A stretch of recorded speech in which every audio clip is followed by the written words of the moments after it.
जुनी पेन्शन योजना लागू करावी, शासकीय वैद्यकीय महाविद्यालयातील रिक्त जागा भराव्यात यासह अन्य मागण्यांचं निवेदन महाराष्ट्र स्टेट टीचर्स असोसिएशनच्या वतीनं वैद्यकीय शिक्षण मंत्री हसन मुश्रीफ यांना देण्यात आलं। त्याबाबत सकारात्मक निर्णय घेण्याचं आश्वासन नामदार मुश्रीफ यांनी दिलं। सलग दुसऱ्यांदा हसन मुश्रीफ यांना वैद्यकीय शिक्षण मंत्रीपद मिळालंय।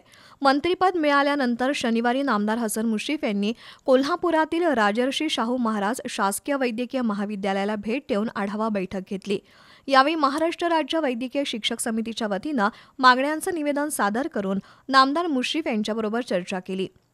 2005 नंतर रुजू झालेल्या वैद्यकीय अध्यापकांना जुनी पेन्शन योजना सुरू करावी, राष्ट्रीय आरोग्य विज्ञान परिषदेच्या मानांकनानुसार 150 MBBS प्रवेश क्षमता असलेल्या शासकीय वैद्यकीय महाविद्यालयात पदव्युत्तर अभ्यासक्रम सुरू करण्यासाठी आवश्यक अतिरिक्त अध्यापक आणि तंत्रज्ञ यांच्या पदनिर्मितीचे प्रस्ताव मंजूर करावेत आणि रिक्त जागा लवकरात लवकर भराव्यात असे या निवेदनात म्हटलंय।